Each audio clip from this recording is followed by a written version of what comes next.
का धन्यवाद करते हैं कि परमेश्वर ने हमें फिर से एक मौका दिया कि हम उसके चरणों में बैठें। और मैं उस महान परमेश्वर का धन्यवाद करती हूँ जिसने हम सबको सुबह से लेकर अभी तक हम सबको संभाल के रखा। हम उस परमेश्वर का धन्यवाद करते हैं। Hallelujah, hallelujah.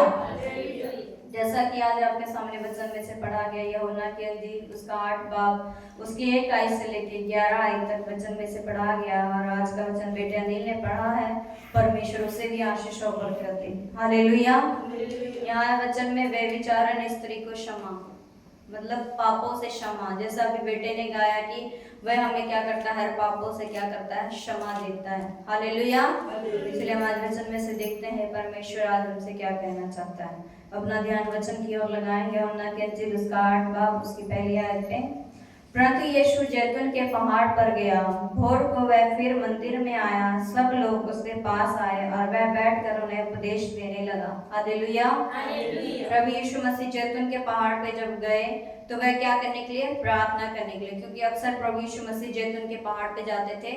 अब वह वहां सारी रात क्या करते थे, अपने पिता से क्या करते थे, प्रार्थना करते थे। और वह सामर्थ्य पाते थे ताकि जब प्रचार करते थे तो उससे पहले, प्रचार करने से पहले वह क्या करते थे, अपने लिए अपने आप को प्रभु के हाथ में देते थे और वह अपने लिए अपनी सामर्थ्य को पाते थे। और वो हमेशा ही जैतून के पहाड़ पर जाके क्या करते थे, प्रार्थना करते थे। यहाँ पर देखें कि वह भोर को मंदिर में गया, मतलब इसका कि परमेश्वर सारी रात क्या करता रहा, प्रार्थना करता रहा। और वह भोर को मंदिर में गया कि सब लोगों को क्या करे, उपदेश दे, मतलब वचन को क्या करे, सुनाए। जो परमेश्वर का पवित्र कलाम है उसे क्या करे, वह सुनाए। हालेलुया। क्योंकि अनका सब लोग उसके पास आए और वह बैठकर उन्हें उपदेश देने लगा।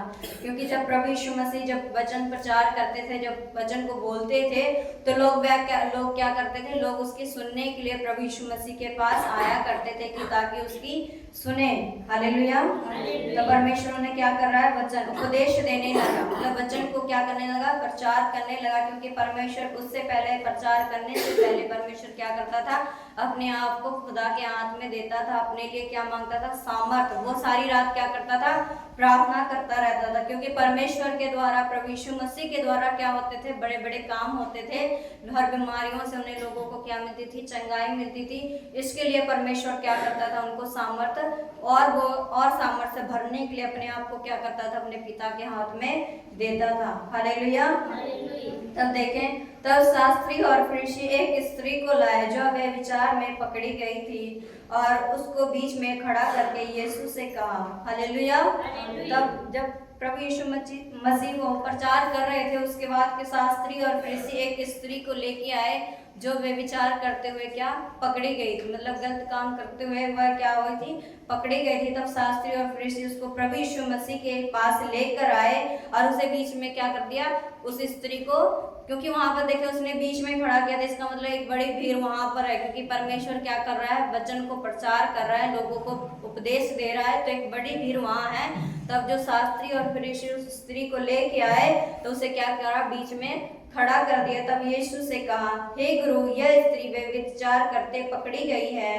हालेलुया। जो शास्त्री और फरीसी थे वो प्रभु से कहते कि हे गुरु, यह स्त्री व्यभिचार करते हुए पकड़ी गई है कि व्यवस्था में मूसा ने हमें आज्ञा दी है कि ऐसी स्त्रियों पर पथराव करें। वह प्रभु यीशु मसीह से कह रहे कि मूसा ने हमें आज्ञा दी है कि ऐसी स्त्रियों पर क्या करें, पथराव करें, यानी कि पत्थर से मारे जो ऐसे गलत काम करते हैं, जो व्यभिचार करते हैं। व्यभिचार कुछ भी हो सकता है, अगर हम चोरी भी करते हैं, अगर किसी को गाली देते हैं, कुछ भी करते हैं, वह भी व्यभिचार ही है। कई बार लोग सोचते हैं कि व्यभिचार दूसरा तरीका होता है, पर नहीं। हम कुछ भी करते हैं, किसी को विरुद्ध बोलते हैं या अपने मुख से व्यर्थ बातें निकालते हैं, ये भी क्या है, एक तरफ का व्यभिचार ही है। हालेलुया। तब वो प्रभु से कहते हैं कि मूसा की व्यवस्था में लिखा है कि ऐसी स्त्रियों पर क्या करें, पथराव का मतलब पत्थर मार कर इन्हें क्या करें, दंड की आज्ञा दे। हालेलुया। अतः तू इस स्त्री के विषय में क्या कहता है। तब वो प्रभु यीशु मसीह से पूछते हैं कि तू इस स्त्री के बारे में तू क्या कहता है। उन्होंने उसको परखने के लिए यह बात कही ताकि उस पर दोष लगाने के लिए कोई बात पाए। हालेलुया। वह प्रभु यीशु मसीह को क्या करते थे, हमेशा घात के लिए शास्त्री और फरीसी हमेशा ही प्रभु यीशु मसीह के विरुद्ध रहते थे। वह प्रचार भी करते थे, अच्छे अच्छे कार्य करते थे, तब भी वह क्या करते थे, प्रभु यीशु मसीह पर कोई ना कोई दोष लगाने के लिए हमेशा उसको क्या करते थे, फंसाने के लिए प्रभु यीशु मसीह के पीछे रहते थे। यहाँ भी वह कहता है तू इस स्त्री के बारे में क्या कहता है, पर उन्होंने इस बात को उस पर दोष लगाने के लिए, मतलब प्रभु यीशु मसीह पर दोष लगाने के लिए कि अगर ये कुछ कहे तो हम इस पर दोष लगाए ताकि हम इसे क्या करेंगे, पकड़ेंगे। तब प्रभु यीशु मसीह ने क्या करा, देखिए अपना ध्यान दे 6 आयत पे। परंतु यीशु झुककर उंगली से भूमि पर लिखने लगा। जब वह उसे पूछते ही रहे तो उसने सीधे होकर उनसे कहा, तुम में जो निष्पाप हो वही पहले उसे पत्थर मारे। हालेलुया। जब उन्होंने प्रभु यीशु मसीह से पूछा कि तू इस स्त्री के बारे में क्या कहता है, तब प्रभु यीशु मसीह झुककर भूमि पर अपनी उंगली से क्या करने लगा, लिखने लगा। और वह उनसे, प्रभु यीशु मसीह लोगों से, शास्त्रियों से और फरीसियों से पूछता कि तुम में से अगर निष्पाप हो कोई तो वह पहले इस स्त्री पर क्या करे, पत्थर मारे। क्योंकि परमेश्वर का वचन कहता है कि कोई धर्मी नहीं है, पर सब ने क्या किया है, पाप किया है और परमेश्वर की महिमा से क्या है, रहित है। वहां पर एक ऐसा कोई मनुष्य नहीं था कि जिसने पाप नहीं किया हो। फिर भी वह क्या कर रहे थे कि दोष लगाने के लिए वो स्त्री को पकड़ के लेके आए। क्योंकि लोग क्या करते, पहले अपनी बुराई नहीं देखते, पहले ही दूसरों की बातों को लेकर के आगे बढ़ जाते। ऐसे यहाँ पर शास्त्री भी क्या करा, उसने अपनी कमी को नहीं देखा, है ना, अपने अंदर की बुराई को नहीं देखा, पर वो स्त्री को क्या करा, उसने वे विचार करते पकड़े हुए देखा। तो उस स्त्री को क्या करा, प्रभु यीशु मसीह के पास लेके आ रहा और उससे क्या करा कि इस पर हम क्या करें, मूसा की व्यवस्था में लिखा कि इस पर क्या करें, हम पत्थर से इसे दंड दें। तब परमेश्वर ने उसे कहा कि जो तुम में से निष्पाप हो वह उसे क्या करे, पहले पत्थर मारे। हालेलुया। फिर देखे, और फिर झुककर भूमि पर उंगली से लिखने लगा। परंतु वह यह सुनकर बड़े से लेकर छोटे जब एक एक करके निकल गए और यीशु अकेला रह गया और स्त्री वहीं बीच में खड़ी रह गई। हालेलुया। जब किसी ने पत्थर नहीं मारा, फिर प्रभु यीशु मसीह झुककर फिर से उंगली से कुछ लिखने लगे। और फिर वहां देखे, परंतु यह बात सुनकर बड़े से लेकर छोटे तक सब क्या हो गए, वहां से चले गए और वो स्त्री और प्रभु यीशु मसीह वहां अकेले रह गए। किसी ने उस स्त्री पर पत्थर से किसी ने नहीं मारा। हालेलुया। क्योंकि सबके अंदर कोई ना कोई, है ना, कोई ना कोई खामियां थी, कोई ना कोई पाप था। फिर भी जब परमेश्वर ने बोला तुम में से कोई निष्पाप होगा वही इसे सबसे पहले पत्थर मार, वहां देखे अकेला कौन रह गया, प्रभु यीशु मसीह। क्योंकि वह धर्मी है, उनके अंदर कोई पाप नहीं, कोई ऐसे ही बातें नहीं थी। क्योंकि परमेश्वर हमारा क्या है, पवित्र खुदा है, इसलिए परमेश्वर वहां अकेले रह गए। जब परमेश्वर ने ये बातें लोगों से कही कि जो तुम में से निष्पाप होगा वह उसे क्या करे, पत्थर मारे। तब जब परमेश्वर ने यह बात कही तो जितने भी वहां बड़े थे, बुजुर्ग थे, छोटे बच्चे थे, सब क्या हो गए, वहां से चले गए और प्रभु यीशु मसीह और वह स्त्री वहीं रह गई। तब परमेश्वर ने यीशु ने उस स्त्री से पूछा। यीशु ने सीधे होकर उससे कहा, हे नारी, वह कहाँ गए, क्या किसी ने तुझ पर दंड की आज्ञा नहीं दी। हालेलुया। प्रभु यीशु मसीह सीधे होकर उस स्त्री से पूछते हैं कि हे नारी, वह कहाँ गए, क्या किसी ने तुझ पर दंड की आज्ञा नहीं दी। तब वह स्त्री प्रभु से कहती है, उसने कहा, हे प्रभु, किसी ने नहीं। यीशु ने कहा, मैं भी तुझ पर दंड की आज्ञा नहीं देता, जा फिर से पाप ना करना। हालेलुया।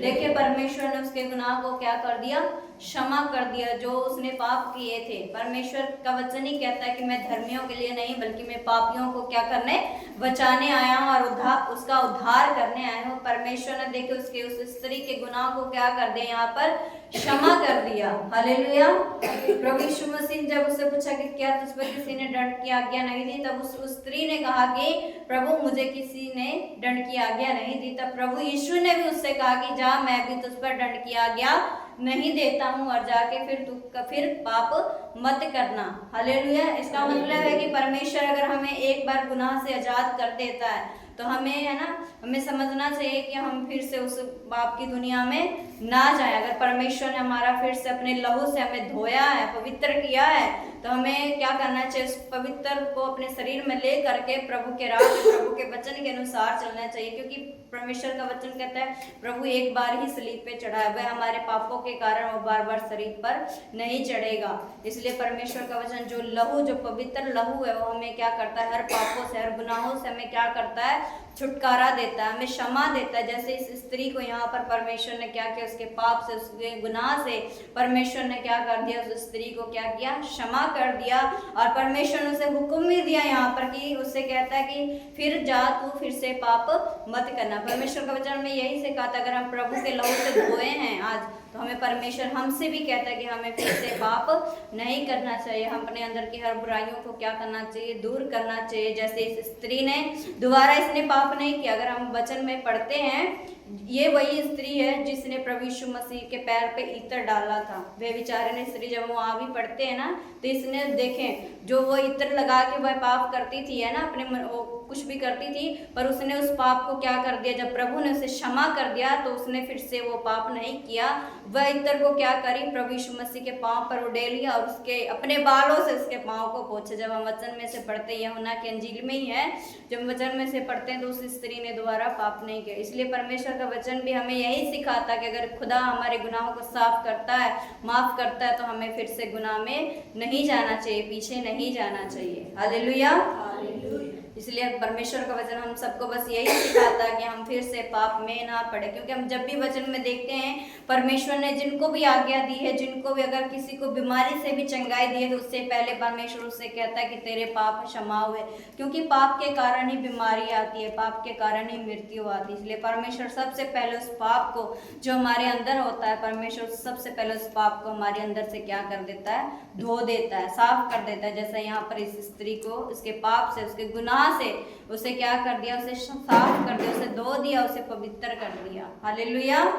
इसलिए परमेश्वर का वचन हम सबको यही सिखाता है कि हम आगे से कोई भी गलती, अगर हमारे अंदर कहीं भी कमियां हैं, तो हम परमेश्वर के आगे रखें और परमेश्वर से प्रार्थना करें कि परमेश्वर हमें ऐसी सामर्थ्य दे कि जो भी कमी घटी हमारे अंदर है, सबको क्या करे, दूर करे। हालेलुया। और मैं परमेश्वर का धन्यवाद करती हूँ इस पवित्र वचन के लिए जो खुदा ने हम सबके लिए दिया। इस वचन के लिए मैं परमेश्वर का धन्यवाद करती हूँ।